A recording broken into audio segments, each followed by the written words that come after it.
राम मंदिर में चढ़ावा चोरी का जो पूरा मामला है, इसने पूरे के पूरे जितने भी राम भक्त थे उन सभी के भावनाओं को आहत किया है, उनकी आस्था पर कुठाराघात किया गया है। लगभग 18 दिन हो चुके हैं इस पूरे मामले को, और श्री राम जन्मभूमि तीर्थ क्षेत्र ट्रस्ट ने एफआईआर दर्ज भी कराया है बहुत सारे लोगों के ऊपर। देखिए, ये मामला तो सामने आ गया।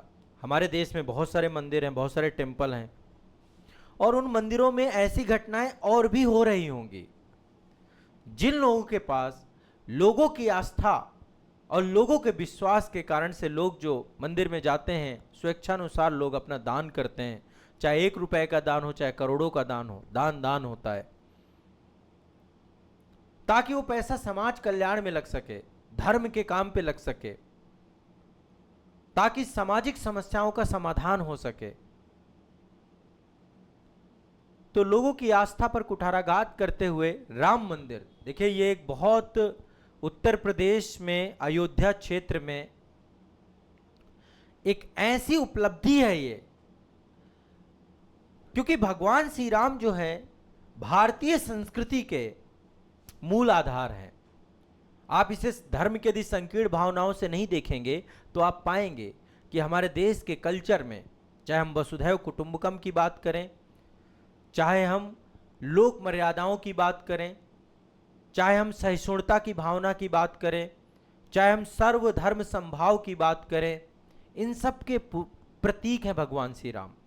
व्यक्ति के अंदर नैतिकता कैसी होनी चाहिए, एक आदर्श राजा कैसा होना चाहिए, एक आदर्श पुत्र कैसा होना चाहिए, एक आदर्श भाई कैसा होना चाहिए, इन सभी मानकों पर भगवान श्री राम समाज को एक ऐसा संदेश देते हैं। इसीलिए मैं कह रहा हूं, धर्म के संकीर्ण नजरिए से इसको नहीं देखा जाए।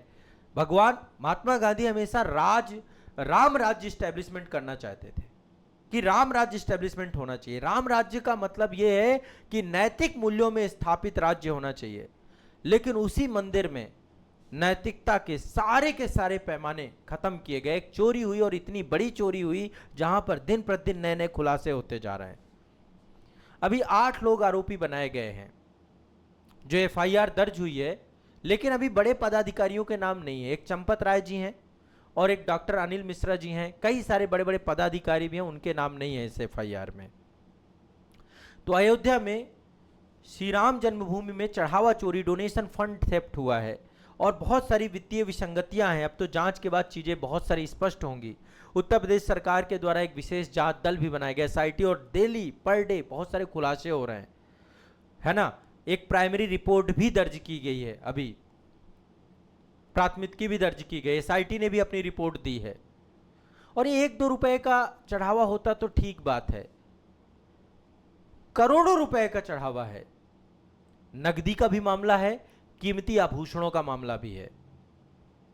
लगभग 200 करोड़ से भी ज्यादा का मामला है ये। 200 करोड़ बहुत बड़ा अमाउंट होता है। सोने के जितने हार हैं, चरण पादुकाएं हैं, चांदी की ईंटें हैं, सब पे चोरी की गई है। दान जो भी लिया जा रहा है उसमें कोई रसीद नहीं दी जा रही है। कई सारे उद्योगपति आते हैं, अपने स्वेच्छानुसार दान देते हैं। और एक चीज देखो, ये काली सच्चाई है, हमारे मंदिरों में आज के टाइम पे ब्लैक मनी को व्हाइट भी किया जा रहा है, क्योंकि धार्मिक स्वतंत्रता का अधिकार है, टैक्स से बच जाते हैं लोग। तो एक मुंबई के उद्योगपति थे, उनके द्वारा 3 किलो चांदी दी गई थी, चांदी का माला दिया गया था, 1 किलो चांदी की चरण पादुकाएं दी गई थी, कोई रसीद नहीं, कोई रसीद नहीं, कोई रिकॉर्ड में ही गायब है। तो कई सारे कैमरों के साथ छेड़छाड़, लगा लीजिए कैमरे से क्या होगा, कैमरे फुटेज सब उन्हीं के हाथ में तो हैं जो लोग हैं, है ना। बहुत सारी दिक्कतें हुई हैं, और इसमें कई सारे लोग जिम्मेदार हैं। इससे लोगों की आस्थाएं आहत होती हैं। देखिए, समाज में धर्म एक ऐसा विषय है जिसके प्रति समाज सबसे ज्यादा संवेदनशील है, और इस तरीके की जब गलतियां और खामियां निकल के आती हैं, लोग टूट जाते हैं। ये करप्शन और भ्रष्टाचार हम केवल राजनीति तक सीमित मानते हैं, ऐसा नहीं है। इसकी सीमाएं बहुत बड़ी हो चुकी हैं, सीमाएं लांघ चुका है अपना। और जितनी भी प्रशासनिक एडमिनिस्ट्रेशन है सब जगह भ्रष्टाचार बढ़ता ही चला जा रहा है। कोई एसओपी नहीं है, कैसे दान पत्रों को संभालना है, कैसे नकदी को गिनना है, कैसे उसे बैंक तक सुरक्षित पहुंचाना है।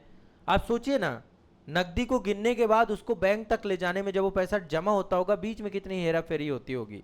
कोई मानकों का, प्रक्रिया का संचालन और पालन नहीं किया गया। कोई काम रिटर्न में नहीं है, सब कुछ मौखिक ओरल निर्देशों पे चल रहा है।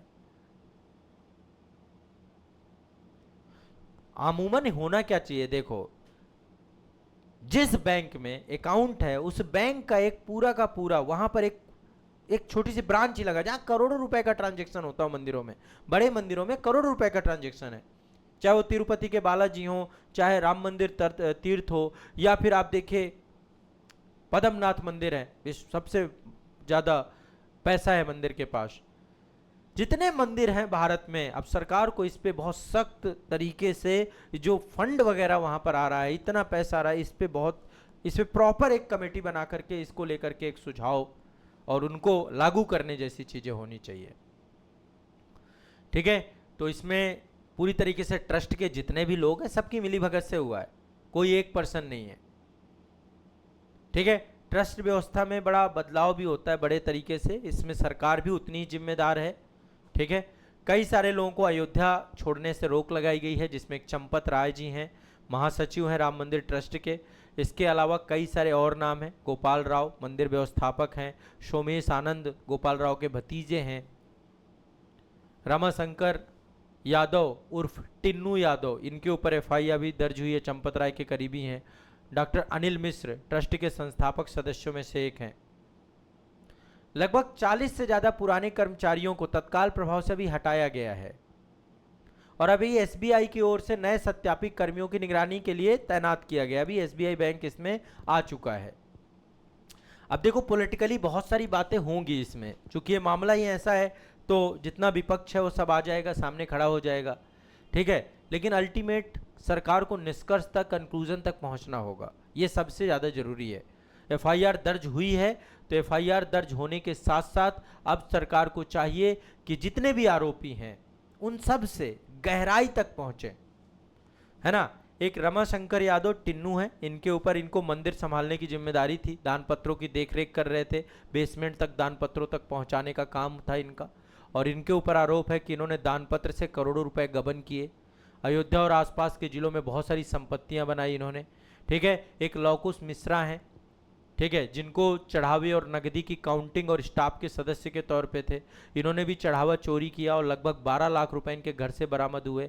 ठीक है, एक अनुकल्प मिश्रा हैं, ठीक है, जिन्होंने मंदिर में, मतलब गणना में रुपए, बाथरूम में पैसे छिपाए, मतलब बाथरूम के पास से बहुत सारे पैसे, लाखों रुपए की संपत्तियां बन गई इनकी।